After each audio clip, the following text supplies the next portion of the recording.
That was me before I completely shit my pants.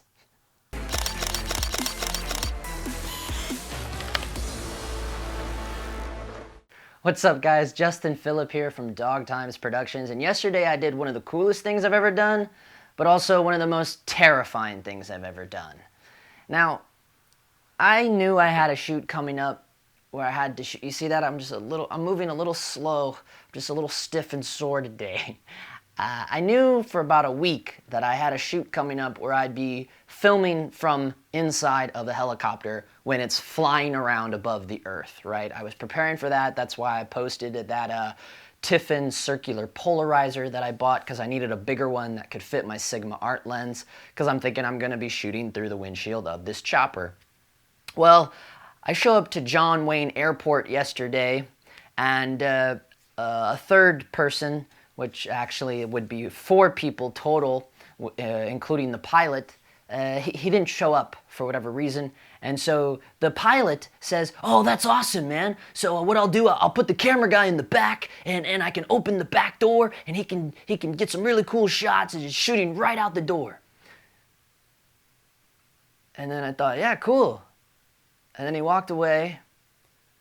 And then I said, wait, what'd you say about the back door? I thought, okay, and I didn't, then I'm just thinking, okay, cool. Now I can, take off this polarizer and put on my brand new Simmod Variable ND, which this video is actually about.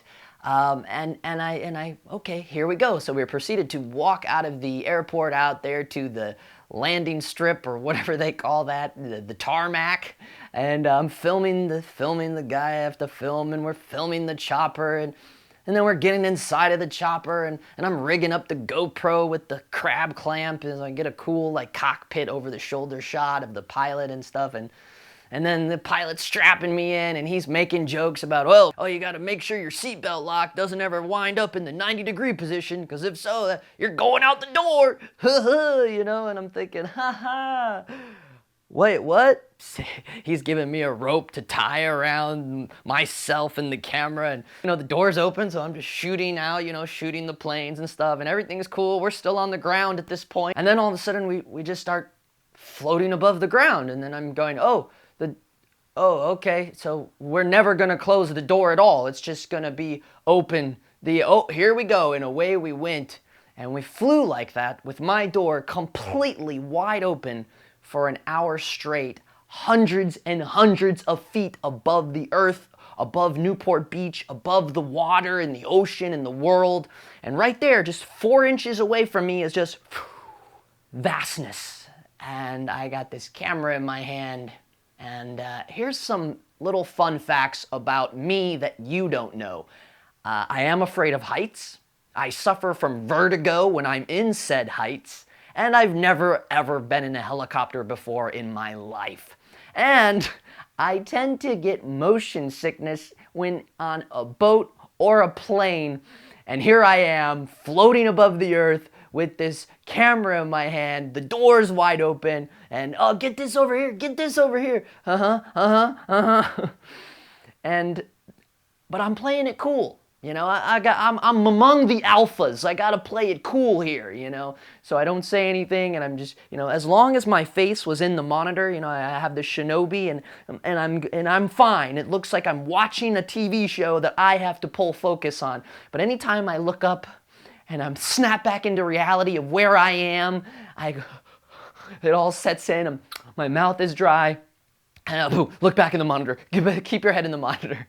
It was a little intense for me. It was a little intense, but we survived it, and now I have actual real-world footage of this Simmod Variable ND, okay? Last thing I'll say about that chopper ride, I'm very upset at myself for not just twisting the GoPro just 180 degrees just to get a minute or two of behind the scenes of me filming with the GH5 hanging out the side of this chopper hundreds of feet above the earth.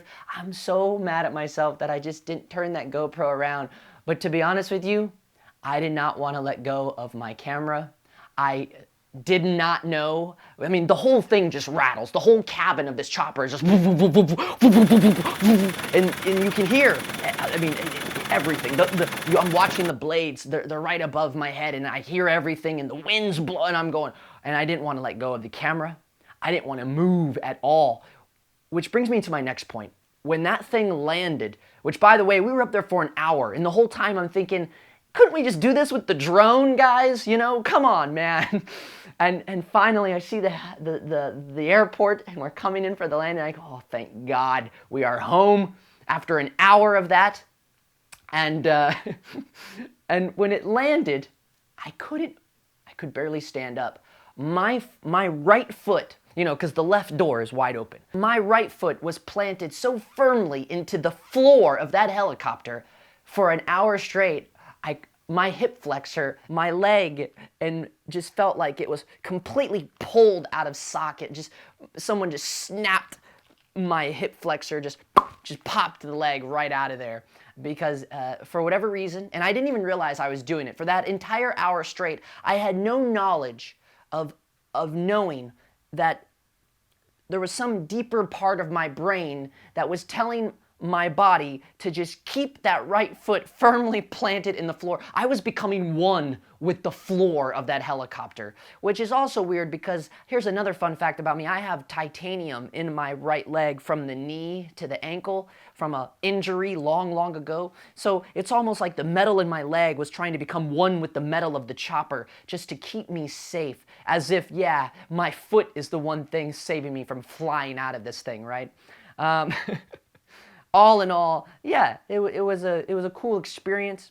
I am bummed about that little, I just wished I had one shot of me, you know, doing that. But it's fine. We got the actual footage. That's what I was there for. That's what I was being paid to do. You know, I can't be selfish and think everything's about me and let's get BTS of me holding this thing. So, but here you go, real world footage. We saw a whale. So here's real world footage of the Simmod 77mm variable ND in action.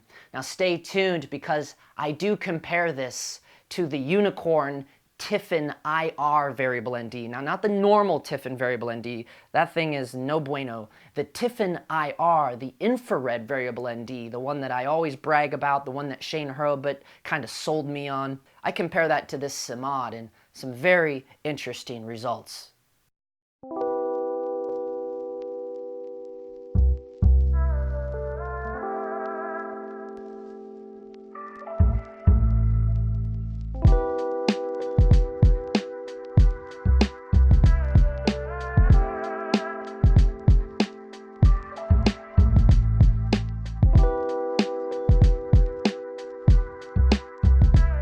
This thing from Simmod is pretty badass. It came in this amazing little zip leather pouch, a sticker, a new sticker for my Apple box. If you guys watch my channel, you know I'm a stickler for stickers. And this pretty big ass, this is like the biggest microfiber towel I've ever seen. It's like a magician's cloak. It's got the Simmod logo on. I mean, it's kind of nice, you know, they go all out. I appreciate fine packaging, you know, you can tell they appreciate their consumers. But let's get to the beauty of this thing, man. This is the Simmod 77mm variable ND. This is a ND of a 0.4 all the way up to a 1.8. This is the Mark II.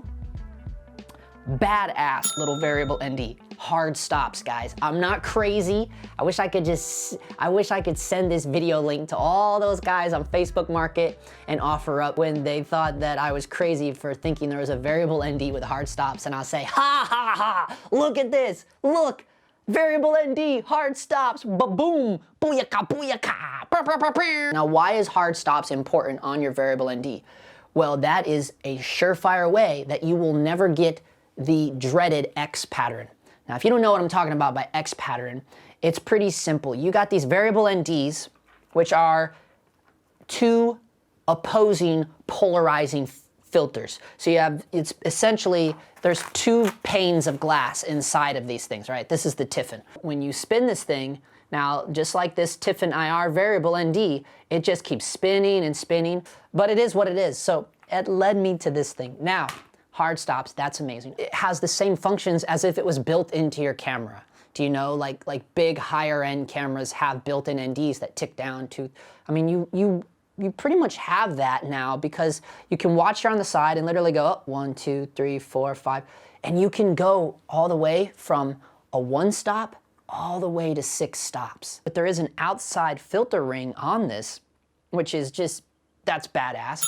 And Simmod even make a like cap that can just pop on there. There's like an interlocking ring, so the part that actually screws onto your lens is not actually part of the element. The Simmod ND uses shot glass, or Schult, I don't know how to pronounce it. That's the same optics that Zeiss uses. Hard stops, the Zeiss optics, 1 to 6 stops, from 0.4 to 1.8 of ND. Woo, that's badass, that's badass. Now, they don't have a link on Amazon or anything, but I still put this in my kit bag, and I'm putting a direct link to their website down below. This thing goes for like 130 bucks, brand new. I hope this was beneficial to you. Big shout out and gigantic thank you to all of my subscribers. You guys rock. Hit the like button, hit the dislike button, let me know what you think, and in the meantime, that's a wrap.